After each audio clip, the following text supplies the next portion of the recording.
Hello అండి, welcome back to my channel. So ఈరోజు ఈ వీడియోలో వచ్చేసరికి ఏంటంటే మహిళా శిశు సంక్షేమ శాఖలో అయితే కొన్ని ఉద్యోగాలు అయితే భర్తీ అయితే జరిగాయి. సో దాని గురించి అయితే తెలుసుకుందామండి. చివరి వరకు అయితే వీడియోని అయితే చూడండి. మీకు ఎలాంటి డౌట్స్ ఉన్నా సరే ఖచ్చితంగా కామెంట్ అనేది చేయండి. అయితే మనకి మహిళా శిశు సంక్షేమ శాఖలో కేవలం 10వ తరగతి అర్హతతో అయితే మంచి గవర్నమెంట్ ఉద్యోగాలు అయితే పొందవచ్చండి. మన సొంత రాష్ట్రంలో మన సొంత ఊర్లోనే సరే జాబ్ అనేది చేయొచ్చు. సో ఎవరికైనా ఇంట్రెస్టింగ్గా ఉంటే నేను కింద డిస్క్రిప్షన్లో లింక్ అనేది ఇస్తాను. సో నోటిఫికేషన్ క్లియర్గా చూసి అప్లై అనేది చేసుకోండి. ఇప్పుడైతే మనం వీడియోలోకి అయితే వెళ్ళిపోదాం. సో అంతకంటే ముందు నాదొక చిన్న రిక్వెస్ట్, మన ఛానల్ ఎవరైనా ఫస్ట్ టైం చూసినట్లయితే వీడియోని లైక్ చేయండి, షేర్ చేయండి, అలాగే ఖచ్చితంగా సబ్స్క్రైబ్ అయితే చేయండి. మన ఛానల్లో జెన్యూన్ జాబ్ అప్డేట్స్ నేనైతే ఇస్తూ ఉంటాను. సో మీకు చాలా యూజ్ అవుతాయండి. అలాగే టెలిగ్రామ్ ఛానల్లో కూడా జాయిన్ అవ్వండి. నేను కింద డిస్క్రిప్షన్ లింక్ అనేది ఇస్తాను. సో అందులో అయితే వెంటనే జాబ్ అప్డేట్స్ అన్నీ కూడా వెంటనే పోస్ట్ చేస్తుంటాను, మీకు కూడా యూజ్ అవుతాయి. వచ్చేసరికి ఏంటంటే మనకి ఈనాడు పేపర్లో ఇక్కడ చూడండి, ఈనాడు పేపర్లో మనకి జూలై 2వ తారీఖున అయితే రిలీజ్ చేశారు. సో ఏంటి, అంగన్వాడీ ఖాళీలు నియామకానికి దరఖాస్తులు కోరుతూ ఆహ్వానం అని అయితే మనకి ఈనాడు పేపర్లో ఇచ్చారు. సో అంగన్వాడీల్లో ఖాళీగా ఉన్న నోటిఫికేషన్ అయితే ఇది.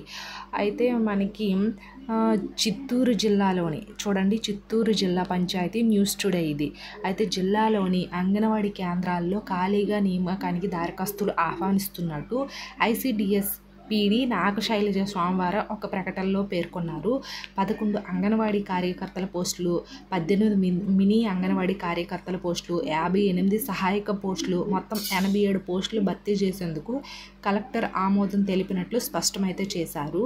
సిడిపిఓ కార్యాలయాల్లో ఈ నెల 4వ తేదీ నుంచి 19వ తేదీ వరకు దరఖాస్తులు చేసుకోవాలని అయితే వివరాలకు సిడిపిఓ కార్యాలయంలో సంప్రదించాలని అయితే ఆమె అయితే సూచించారు. కాబట్టి మనకి మొత్తం 87 పోస్టులు అయితే భర్తీ చేశారు.